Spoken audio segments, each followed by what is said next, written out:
Hi! In front of me is Poco M5, and today I would like to show you how you can change display refresh rate on this Poco.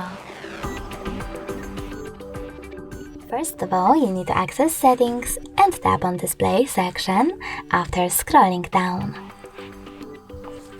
Now scroll down again and tap on Refresh Rate over here.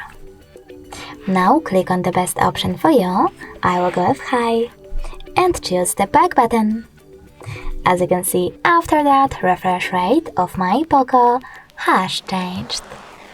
Thanks so much for watching. If you enjoyed this video, don't forget to leave a like, comment and subscribe. Bye!